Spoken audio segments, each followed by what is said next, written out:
Hello and welcome to Just One More Watch. I'm back from my holidays. I'm a little bit fat and a little bit sunburnt. Surely the two key metrics of a decent break. Now, the week before I left, I made a top 10 best affordable solar watches roundup video. And in that roundup at number 2, I included the Seiko Arnie. And I said that I had owned an Arnie previously, but I'd sold it and I had been eyeing up a new one, specifically this Tropical Lagoon Special Edition at $499 Aussie. And if you wanted me to buy it, then leave me a comment telling me to buy it. Which you did, thank you very much. The thing is, by the time the video actually came out, I'd already bought it.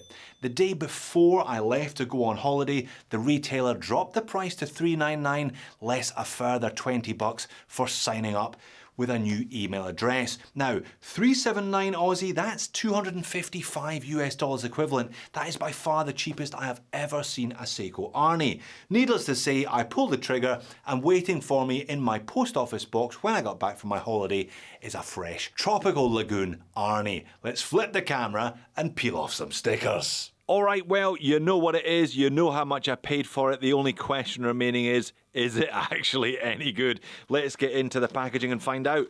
What a price though, eh? $380 Aussie dollars for an Arnie. That is over $100 less than I paid for the one that I bought from the retail store. Admittedly, it was from a retail store, but it was only matching their online price anyway.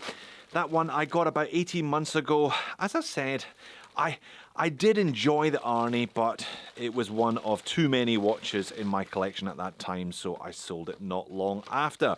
Watch Depot, here you go. Here's another $20 off your next purchase when you spend $300 or more.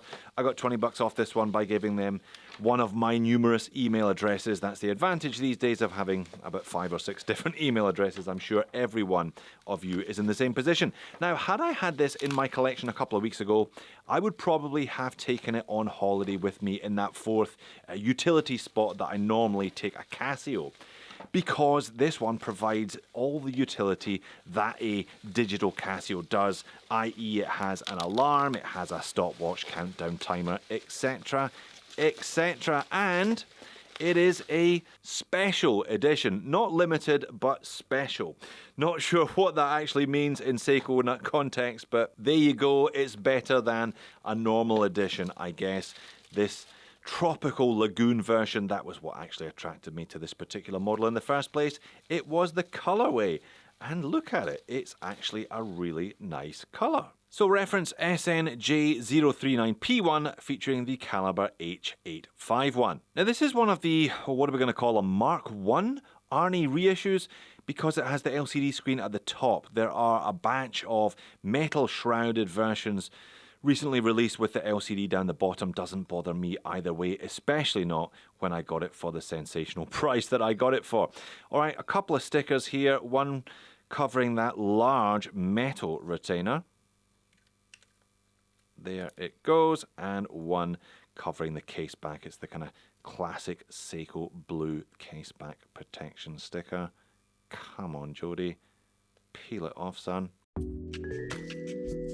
There we go. 24 hours later. Yes, indeed, I thought I would give myself a full day after peeling that blue caseback sticker off to reacquaint myself, refamiliarise myself with the Seiko Arnie. It's a watch that I've owned before, and I had reviewed 2 before that, but it was nice to spend a day with it. Do you know what? When the Arnie came out, when I reviewed it 4 years ago, I said I wasn't going to buy one, and here I am now with my second. It's a real charmer, and don't be put off by what can be a rather foreboding set of dimensions, because it wears much, much, much better than you might think. So those dimensions then being 47.6mm in diameter, which I admit sounds whopping, as does a thickness of 15mm. A lug-to-lug of 50.2mm also sounds a little large, but it gets better from here, I promise you. 22mm between the lugs, as supplied on this really ridiculously comfortable super soft strap. It weighs in at only 114 grams. Now, It's a proper diver's watch, so divers with an apostrophe, ISO certified. Screw down crown 200 meters. Unfortunately, that is only a piece of mineral crystal, Seiko's own proprietary hardlex. And as discussed, the movement in the back is a Seiko caliber H851. Can't see it, don't want to see it. Screw on stainless steel case back with the classic Seiko wave and the Prospex X logo. Now, special edition, like I said, I'm not really sure what that actually means. I don't think it means limited numbers, it just means that it's an excuse for them to print the word special edition on the case back. Now, plus or minus 15 seconds per month accuracy from this one, kind of quartz standard, and it remains functional up to 6 months after fully charging the solar cell inside it. You can tell what the state of battery charge is by holding down that top button, what they call the B button, in any mode other than stopwatch. There you are, battery 10. There's a scale of 1 to 10. That means this one is fully charged. So what does that H851 module actually do then? Well, it features 3 central analog hands and an LCD, a one-line LCD display at the top. Like I said, the new ones feature it at the bottom. Doesn't bother me either way. Now, the crown operates kind of as you would expect. Screw down as discussed. When you unscrew it, it's got a kind of click to it. There you are. I can feel it. You can't feel it. Let me assure you, there's a little click on every kind of third of a turn. That is useful. That will come in handy a bit later on. These 2 buttons, what they call the A button and the B button, though, are how you switch between the modes. So at the moment, we have the top display replicating the home time on the central display. Now, these 2 are slaved. You actually set the central display by setting the top display there, the LCD. One more push and you've got a calendar, so day of the week and date of the month. One more push, there's a second time zone, so you can set a GMT if you like, a second time zone in there. Stopwatch, now start and then stop, start and then hold down the stop to reset. There we go. And it's got a single alarm. How do you set the alarm? Well, you set the alarm the same way that you set the home time, by unscrewing the main crown. When it pulls out into the first position, you feel a pop, and there you are, it starts to flash. You can then cycle through these functions, hours and minutes and so on, and then you're back to that rotating crown. Like I said, there's that little click, click, click, click, click, click, click. Let's set the hour. Let's move it. Actually, let's move it backwards. Let's move it to 8, and I'll show you one rather interesting feature. When you have reset your time to whatever you want it to be, just push the crown in. Watch what happens to the hour hand. The hour hand goes backwards. Not often you see a watch like this with motors capable of spinning in both directions. Not as easy as a 4-button Casio LCD layout, for example, but once you get used to it, it's not too bad at all. Now, I did consult the manual. These 2 are anti-clockwise, so they kind of screw in and screw out anti-clockwise, and it recommends that before you go diving, you'll need to have those ones kind of screwed effectively, thereby sealing the watch. Again, that just dents its utility a little bit, because one of the nice features you get from that B button, the top button, if I can enable it again, is an LED light illuminating the LCD. So in sum, plenty going on.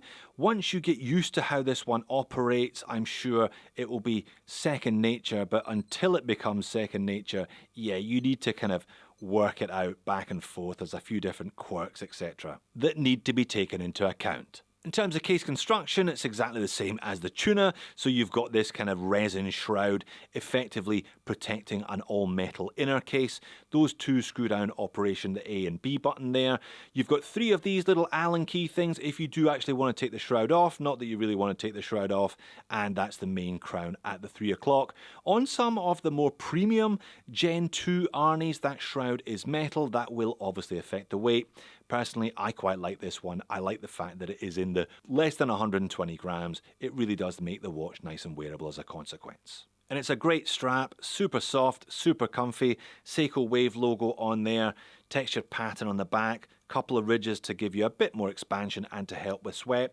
One large retainer, can have sharp edges. That will be in the moans and niggles section later on. What won't, though, is the fact that they have now matched the finishing on both of these. On the early ones, that was polished, this was brushed. Now it's all brushed. Dial and hands, classic Seiko indices, albeit rather squished at the top end of the dial there to make way for that one-line LCD display. Now you notice it's not a particularly big dial, more on that later. The bezel is quite thin. There is an angled chapter ring there. In fact, there's a kind of 2-layer angled chapter ring with minute markers on the top end and 24-hour markings. So 14, 15, 16, all the way around to 22 there. Not quite sure why they went that route, but there you go. I do like this tropical lagoon colour version though. Bright blue matching the strap, but also green on the 1 to 15 and green on that minute hand. That was one of the attractants. That's why I went for one of this style rather than another one of the plain black and silver ones. Loom. Now, being a Seiko, it uses Seiko's LumiBrite. Seiko's LumiBrite is always a 7 out of 10. Now that means you never get a 9 out of 10, but at the same time you never get a 3 out of 10, you always get a 7 out of 10. And indeed, when I turn the speed up here, by the end of the 20 minutes, I don't know about you, but I'd give it a 7 out of 10. But don't forget, this one does have a trick up its sleeve because it's an Arnie Digi, a nice bright white LED illuminating the LCD. It's small, but it's bright enough that it's still readable after dark. Moving on to the all-important wrist shots, even more important than usual today with a watch at this size. Look, I would not normally touch a watch that was 47.5, 15, 50 lug to lug, but somehow this watch just wears beautifully.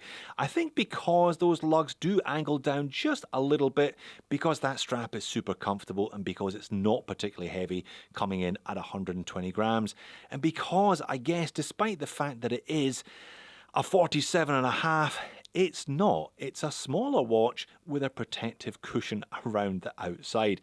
You'll see what I mean in just a minute or two. Overhead shot for a bit of perspective. I have got an average size 7-inch wrist, maybe a little bit more because, as discussed, I'm just back my holidays full of nasi goreng and bintang.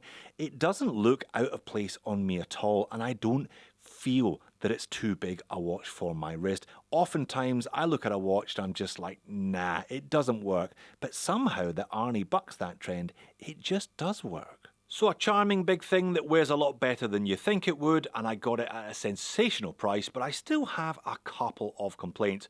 Not particularly intuitive to operate as noted. I'm sure it's something I'll get used to, but if you've come from a different brand of Arnie Digis that you've been wearing for years, if not decades, then this one is going to take a bit of getting used to get the best from its functions. And that retainer is not only enormous, but it's also fairly sharp on its edges, and it's in a place on your wrist that you wouldn't really want to have sharp edges, so proceed with caution. And despite the fact that the watch is fairly enormous, it's not enormously legible. Here is an EREBUS Origin 41 that I just so happen to have on hand, link in the description. Now, we designed the Origin specifically for legibility, small bezel, big dial, big hands, etc. Have a look at the difference, have a look at how small the Seiko dial and hands are by comparison. They're even considerably smaller than the smaller EREBUS Origin, this one being 38.5mm in diameter. So it doesn't wear like a huge watch, the Arnie, but you also don't get the legibility that you would with a huge watch either. But I'm delighted to have an Arnie back in my collection again after an 18-month break. Delighted to have this colour version. Delighted to get it for such a good price. So there you have it. Well done for making it all the way to the back end of the video. If you're a fan of the Arnie, and I don't blame you, why not check out my original review of not one but two, or my $500 shopping mall challenge video from last year when I bought myself Arnie #1. Thanks for watching this one. I'll see you all in the next one.